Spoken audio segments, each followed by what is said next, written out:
Snow moved like a living thing, snarling, restless, white as bone dust. It erased fences, swallowed the road, and howled through the canyons like a creature that wanted company. Eleanor Hayes pressed her palm to the windowpane, felt the glass shudder, and whispered to herself that the world always grew crueler when it went quiet. Inside the small cabin, the lamplight wavered, a single flame fighting to keep shape against the cold that crept through the seams. She had lived through 4 winters alone now, each one hungrier than the last. The town had long stopped calling, and she had stopped expecting them to. Solitude, she'd learned, was not empty, it simply echoed. Her kettle hissed, its thin whistle trembling. She poured water into a cracked cup and stared at the steam, as though it might form a face. Sometimes she pretended the face was Samuel's, her late husband. Sometimes it was her own, younger and less afraid. But tonight, she couldn't pretend anything. Tonight, even memory had gone brittle. Then came the sound, a heavy, uneven thud outside. Not wind, not branches, but something alive. The horses had been gone since autumn, and she kept no dog. She froze, hand hovering over the lantern. Another thud, closer. Then a voice, hoarse and broken, carried through the storm like a prayer nearly lost. "I lost my wife today. Can we stay for one night?" The words seemed to hang in the air before her mind caught them. The voice was deep but trembling, as if pulled from the edge of death itself. She set down her cup, heart pounding with that old instinct, fear dressed in caution. She reached for the shotgun by the door, though her fingers barely fit the trigger. When she opened the door, the blizzard forced itself in, wild and blinding. For a moment, she saw nothing but white chaos. Then the shape appeared, a giant of a man, shoulders bowed under the weight of something wrapped in fur. His hair was matted with frost, his chest bare beneath a torn blanket, skin dark against the pale snow. He looked carved from the same wilderness that now threatened to kill him. She almost shut the door on instinct. But the thing he carried, the stillness in it, stopped her. A woman's body.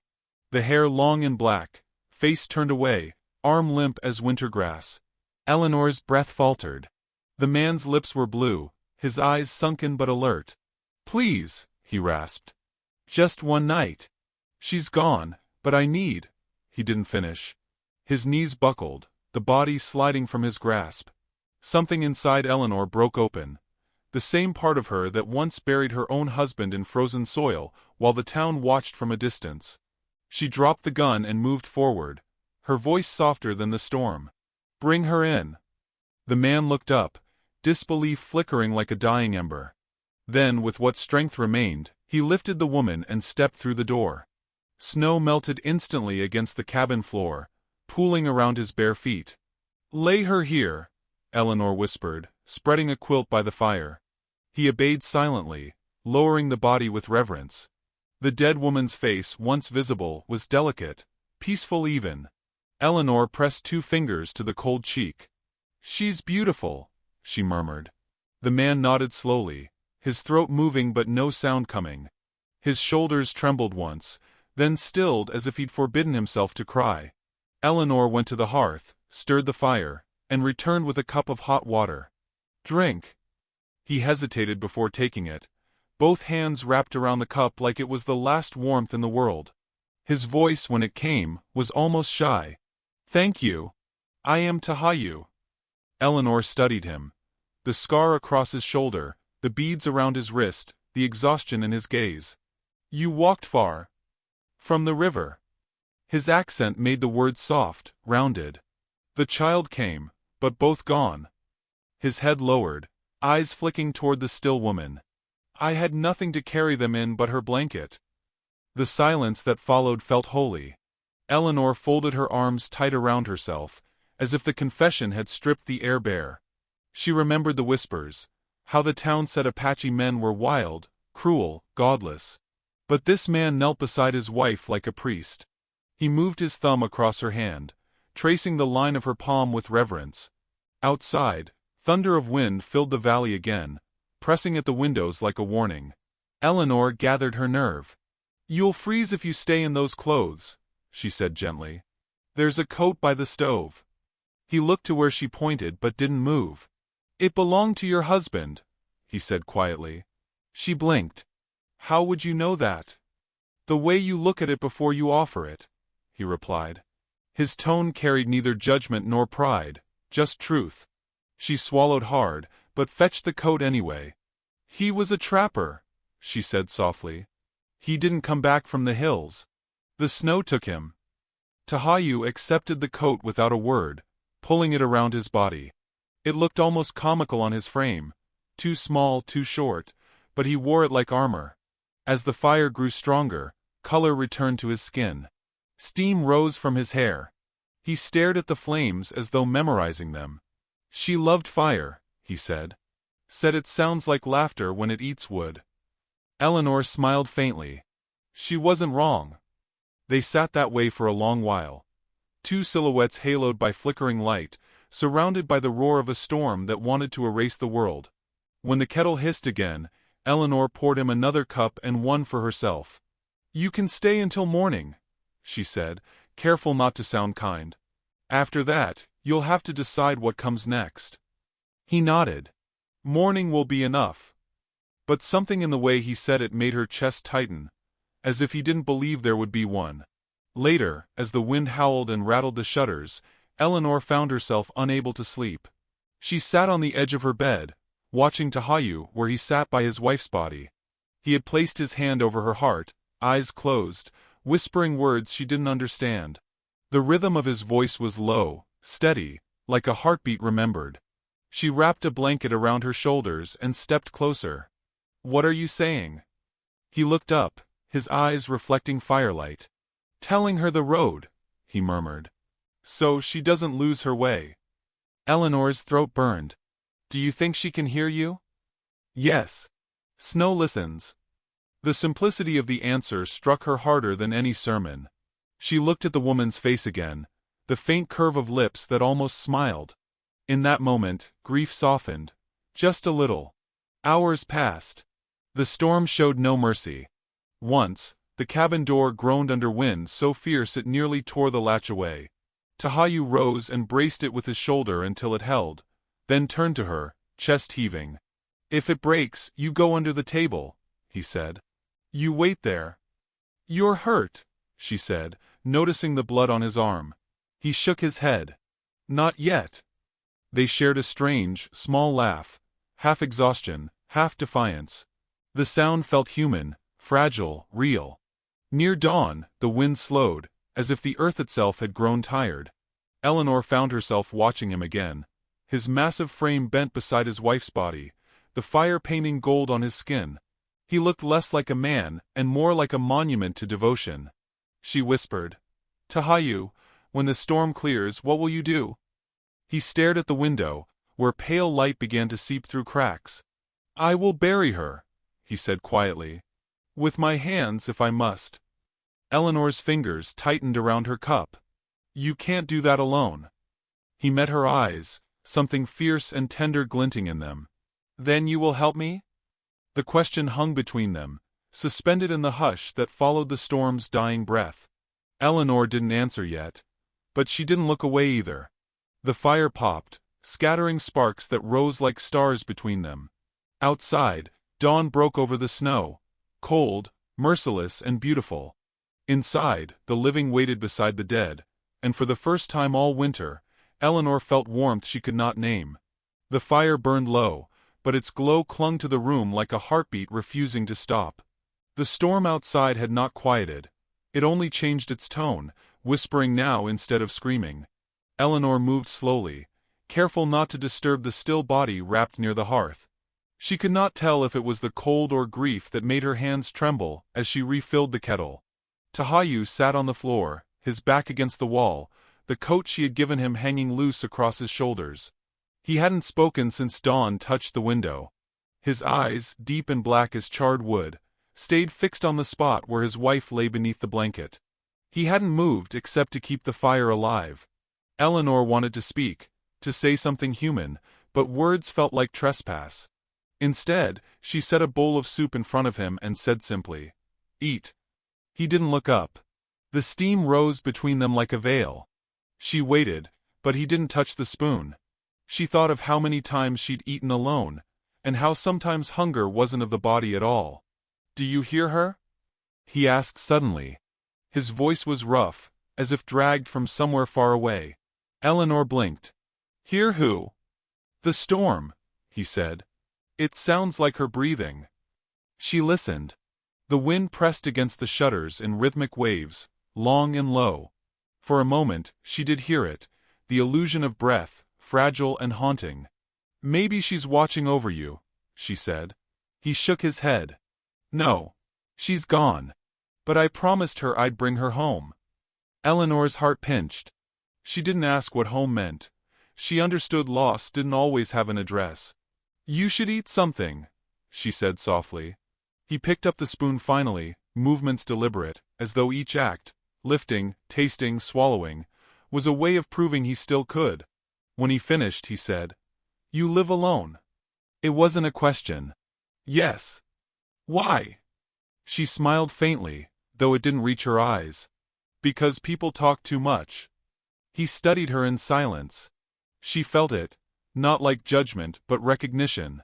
Then he nodded, as if the answer satisfied something inside him.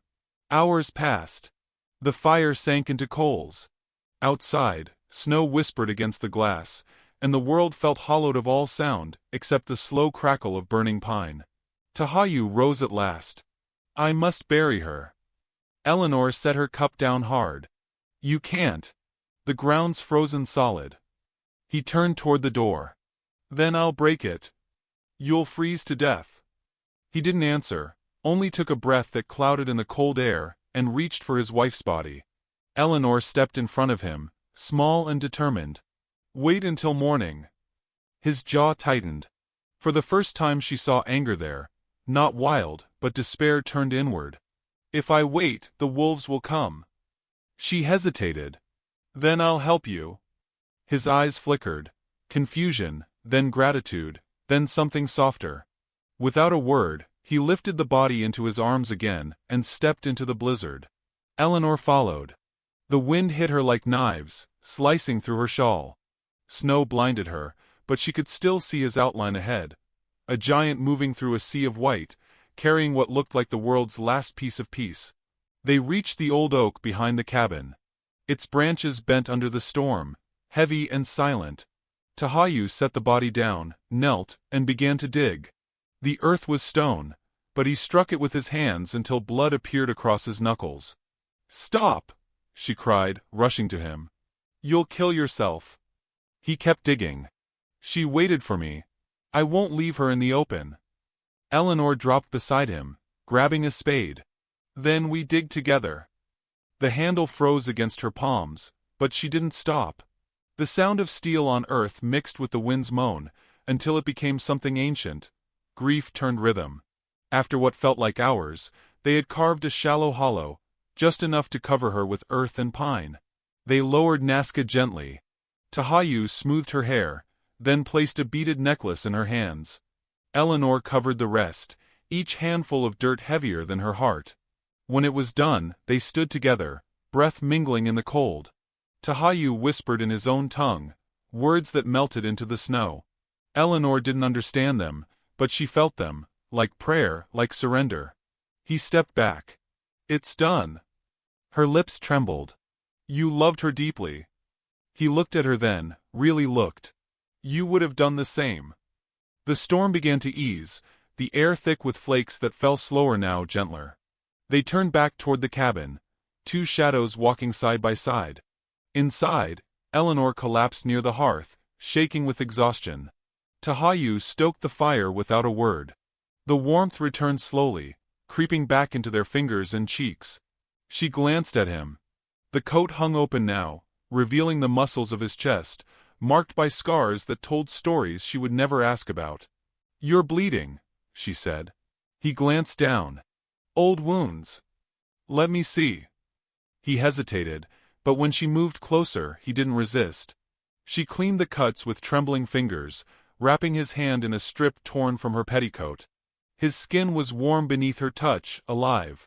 "You've done this before," he murmured. "My husband used to come home with half the forest stuck in him," she said with a small smile. He'd sit right where you are now. Tahayu looked toward the empty chair near the fire, the one she never used. And now? Now I talk to the fire, she said softly. He nodded, as though that made perfect sense. They sat in silence again. Somewhere beyond the walls, a wolf howled. Long, mournful, beautiful. Tahayu's eyes drifted toward the sound. She will find her way, he said. She will, Eleanor answered. He leaned forward, elbows on his knees, eyes lost in the flames. When you buried your husband, he asked quietly, did anyone help you? Her throat closed. No one. Then why did you help me? She thought of her answer for a long moment. Because no one helped me. The silence that followed was heavy but kind. The wind finally stopped. A strange calm filled the valley, like the world had paused to listen. Eleanor noticed Tahayu's shoulders had relaxed, though grief still lingered there, stitched into his bones. You can stay here until spring, she said before she could stop herself. He turned toward her. The firelight caught his face, tired, scarred, but noble. You don't know me. I know enough. He gave a quiet sound, half a sigh, half a laugh. You have courage. She looked away, smiling faintly. No. I just learned what loneliness costs. Outside, snow began again, light as breath. The storm had changed its voice once more. Tahayu rose, went to the window, and stared out at the white world. Tomorrow, he said softly, I will carve her name in stone. Eleanor joined him, standing close enough to feel his warmth but not touching. I'll bring a candle. Their reflections met in the frost-glazed glass, two weary souls blurred by light. For a heartbeat, they looked almost like a family. Neither spoke again. The fire sank to embers, their faces fading with it. When Eleanor finally closed her eyes, she dreamed of footsteps in the snow. Two sets, side by side, heading toward a place where storms could no longer reach. The sky cleared 2 days after the burial, though the valley still wore winter's shroud. The air carried that brittle quiet only found after a storm, when even sound seemed afraid to disturb the world. Eleanor stood by the window, her hands wrapped around a cup that had long gone cold, watching the wind drag ribbons of snow across the plain. Tahayu was outside, bare-armed again, splitting wood with patient strength. Each strike of the axe echoed like a pulse through the valley. He had said little since the burial, but he worked as though motion itself were a form of prayer. He mended her fence, fixed the loose latch on her barn, stacked her woodpile higher than it had ever been. She wanted to tell him he didn't owe her anything, but every time she opened her mouth, his silence felt too sacred to interrupt. The town hadn't seen her since before the storm, and she knew they'd notice her absence soon. Solitude was a thin veil in a place where gossip traveled faster than light. She'd been a subject of talk once before. The white woman who married an Indian, and the memory still stung. The whispers had been small knives, but over time she'd learned to wear their cuts like calluses. Now, she feared those same knives would find her again. At midday, Tahayu came in from the cold. His breath steamed as he stepped through the door, carrying a small piece of wood he'd carved with quiet precision. For her grave, he said. The letters were uneven but careful. Nazca. Beneath it, he had carved a single shape, a feather bound with a string. Eleanor touched the carving, the grooves still warm from his hands. She would be proud, she whispered. He gave a single nod. Then, glancing toward the window, he said, They're coming. Before she could ask who, she heard the faint crunch of hooves through snow. 2 riders approached from the ridge, the sheriff's brown coat and a smaller figure beside him, wrapped in fur. Old Martha. Eleanor's stomach tightened. She met them at the door before they could knock. Sheriff Brandt tipped his hat, his face pinched from the cold but colder still in expression. Afternoon, Miss Hayes, he said. Heard you had company during the storm. Eleanor's voice came steady, though her heart thudded. Yes. A traveler caught in the snow. His wife passed before he reached me. Brandt's gaze drifted past her shoulder, catching the motion of Tahayu inside, stacking wood beside the hearth. A traveler, huh? His tone carried a dryness that made the air between them crackle. From what tribe? Apache, she said, chin lifting. Martha gasped softly behind him. Lord have mercy, Eleanor, you let one of them inside? Eleanor met her eyes with quiet steel. He buried his wife here. That's all. The sheriff shifted his weight, boot crunching the step. Town's worried, he said. You know how folks are. They don't take kindly to strangers, especially his kind. She folded her arms. Then tell them to look out the window before they judge. He's done more for me in 2 days than half that town in 4 years. Brant's jaw tightened. He wasn't a cruel man, just tethered to what passed for order. I'm not here to stir trouble, Miss Hayes. I just need to make sure everything's proper. It is, she said firmly. Behind her, Tahayu stepped forward, silent but present. He was taller than the sheriff by a head, his shadow spilling into the doorway. He didn't speak. He didn't need to. His calmness unnerved them more than any threat could. Brant cleared his throat. Well, just keep it decent. We don't want any talk of impropriety. Martha added, voice trembling between curiosity and righteousness. You can't blame folks for wondering, dear. You alone here with him. Eleanor's patience broke like thin ice. He's grieving. And so am I. If that offends anyone, they can pray about it. Brant tipped his hat again, clearly eager to retreat. Just be careful, Eleanor. You've had enough trouble before. When they left, the wind carried their hoofbeats away until the valley swallowed them. Eleanor shut the door and pressed her forehead against it, breathing hard. Tahayu stood quiet behind her. They will come again, he said. I know. They think wrong things. They always do. He studied her face for a long time, the weight of shared understanding settling like snow between them. You are not afraid. She smiled faintly. Fear is a luxury you lose after the first storm. For the rest of the day, he worked outside again. She watched him from the window, her thoughts churning like the gray clouds rolling in from the west. Every movement of his body carried a kind of grace, heavy, deliberate, yet calm. When dusk came, she found herself lighting a second lamp, just so he'd see the glow when he returned.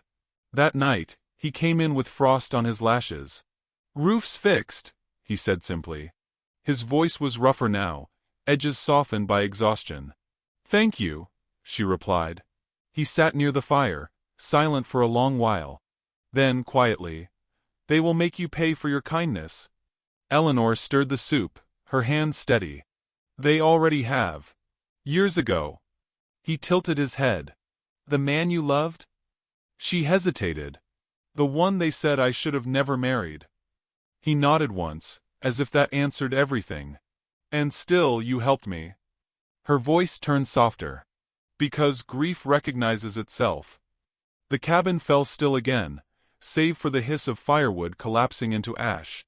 Outside, a coyote called, long and lonely. Later, when she thought he'd fallen asleep near the hearth, she whispered into the quiet. What will you do when spring comes? He didn't open his eyes. I will go north. Where her family rests. She swallowed. And after that? His lashes fluttered, a ghost of a smile forming. After that, I stop walking. Something in her chest tightened, something between fear and longing. She wanted to ask him to stay, but the words felt fragile, unfinished. Morning came with gray light. The snow had turned to crust, hard enough to walk upon. Eleanor bundled herself and rode into town for supplies. Every pair of eyes followed her as she passed. Men tipping hats too slowly, women whispering near store doors. She ignored them, but the heat of their stares burned colder than the wind. Inside the general store, old Mrs. Benton leaned forward. Heard you've got company out by your place, she said with syrupy politeness. Eleanor's tone was measured. Just helping someone through a hard time. Helping's one thing, dear, Benton said, lowering her voice. But folks are saying you've gone soft again. Didn't you learn your lesson? Eleanor met her eyes without flinching. If kindness is a lesson, I'll never graduate. When she returned home, Tahayu was outside, chopping wood again. But this time, she saw the subtle difference, the rhythm of defiance in his swing. The wind carried faint voices from the distance. 2 riders passing the ridge, watching. Eleanor joined him, picking up a fallen branch.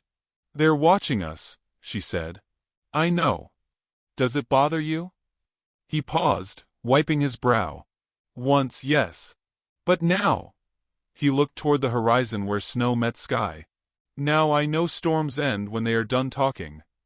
She smiled, though sadness clung to it. "And when they start again?" He glanced at her, and for the first time she saw humor flicker in his eyes. "Then we listen." The sun dipped low, painting the snowfield gold. They stood side by side in the hush of evening, two figures framed by firelight and fading day. But as night fell, distant hoofbeats echoed again, slower, heavier. Eleanor's heart lurched. From the porch, she saw the sheriff's lantern swinging in the dark, and behind him, more shapes on horseback. Tahayu stepped forward, calm and steady, as though he'd expected it all along. "Stay inside," he murmured. Eleanor's voice shook. "What are they coming for?" He looked toward the horizon where the lanterns grew brighter, then back at her. "They are coming to remind you who you're not allowed to save." The wind rose again, carrying the sound of hooves and whispers, and the snow began to fall, soft, endless, and waiting. The night had teeth again. The air was sharp enough to cut, and the sound of approaching riders scraped against the valley's stillness. Eleanor stepped out onto the porch, shawl tight around her shoulders, eyes straining toward the moving lanterns. Snow spun through the wind like restless ghosts. She could hear voices, low, heated, certain. Tahayu stood in the yard, tall and motionless, as if he'd rooted himself into the frozen ground. The moonlight carved silver lines along his shoulders. He didn't reach for a weapon. He didn't need to. His stillness was enough to make the darkness hold its breath. "They're coming for you," Eleanor said, voice barely more than a whisper. His gaze stayed fixed on the ridge. "No," he said quietly. "They're coming for you." The first rider broke through the storm's veil. Sheriff Brandt, face pale beneath his hat, lantern swinging.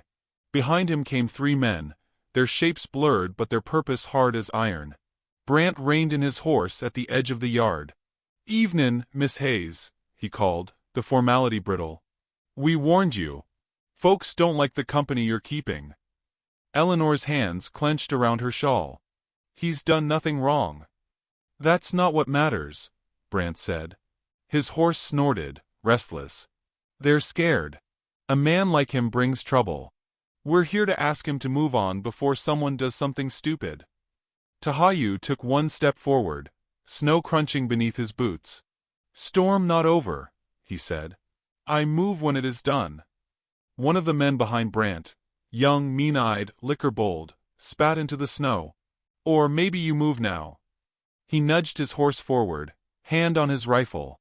Eleanor stepped between them without thinking. "Don't," she said, voice breaking. "He's just buried his wife. You have no right." The man's laugh was a sharp, ugly thing.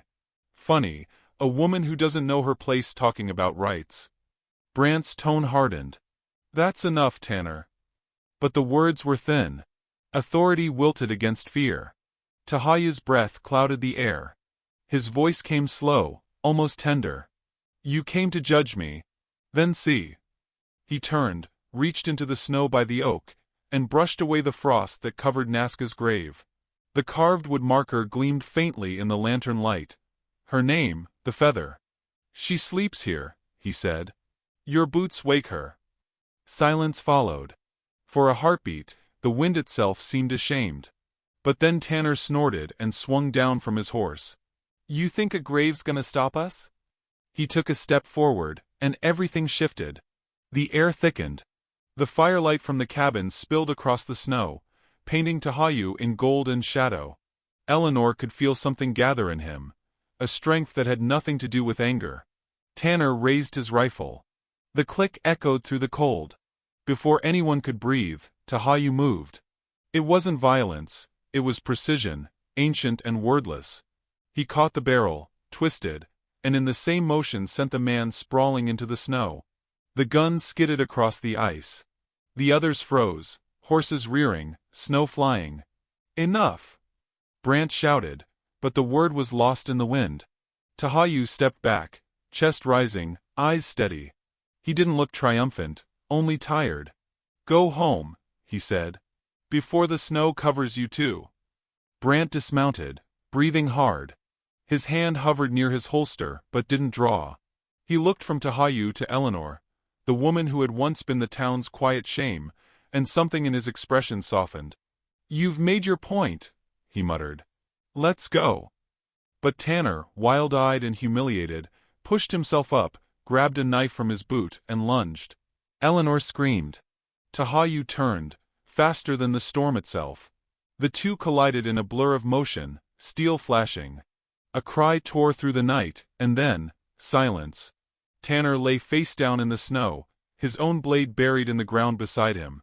Alive, but broken by his own rage. The wind fell away, leaving only the slow rhythm of breath. Tahayu stood over the fallen man, shoulders heaving, eyes reflecting firelight.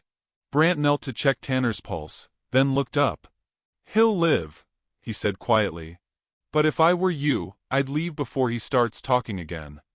Eleanor stepped forward, trembling. "Where will he go? There's nowhere safe." Brant looked at her a long moment. "Maybe nowhere's all that's left." He rose, gestured to the others. "Mount up." When they left, the valley fell silent again. Snow began to fall softly, covering footprints before the horses disappeared from sight. Eleanor turned to Tahayu. "You can't stay. They'll come back." He nodded, slow, resigned. "I know." She swallowed hard. "Then I'm going with you." His eyes lifted, surprise flickering there. "Your home is here." "My home died years ago," she said. "All that's left is this roof and the things people said about me. I'm tired of being what they remember." He studied her face, as if weighing something sacred. "If you come, the road is long. Cold. No forgiveness there." She smiled faintly. "Then it's not so different from here." He looked away, jaw tightening. "You would leave your fire for a stranger?" Eleanor stepped closer, her hand trembling as she touched his arm. "You're not a stranger anymore." For the first time since he'd arrived, he let his guard falter. His shoulders slumped, his breath caught. In his eyes was not triumph but surrender, the quiet kind that comes when a heart finally lays down its burden. They packed little. Bread, salt, a flask of water. She left her lantern burning on the table, its flame steady against the draft. Before they left, Tahayu knelt once more by Nazca's grave. "I will carry her in the way I walk," he whispered. Eleanor bowed her head beside him. "And I'll keep her name warm in prayer." They rose together. Outside, dawn stretched across the mountains, pale and gold, melting frost from the fence posts. The storm had spent itself, the valley exhaled. Tahayu led his horse from the barn, then paused. He turned to her, his expression unreadable, and held out his hand. "Come." She hesitated, staring at the horizon, the line where snow met the rising light. Somewhere beyond that, she imagined peace waiting, quiet and patient. She took his hand. The world felt smaller, suddenly, like everything she had ever lost had led her here. To this cold morning, this man, this chance. They walked in silence, leaving two sets of footprints across the field. Behind them, the cabin stood still, smoke curling faintly from its chimney. Halfway down the slope, she glanced back one last time. The lantern's flame still glowed through the window, soft and stubborn, refusing to die. "Do you think they'll remember us kindly?" she asked. Tahayu's gaze stayed on the path ahead. "They will remember what they fear," he said. "And fear always forgets truth." The wind rose gently again, but this time it didn't howl. It hummed, like a hymn carried by the valley itself. Eleanor looked at him, snowflakes caught in her hair, her face open and alive. "Then let the snow remember," she whispered. He turned toward her, a slow smile breaking through the quiet. "It already does." The sun broke over the ridge, gold spilling across the endless white. Two figures walked into it, one carrying the past, the other carrying tomorrow. And somewhere, beneath the snow and silence, the earth held its breath, waiting for spring.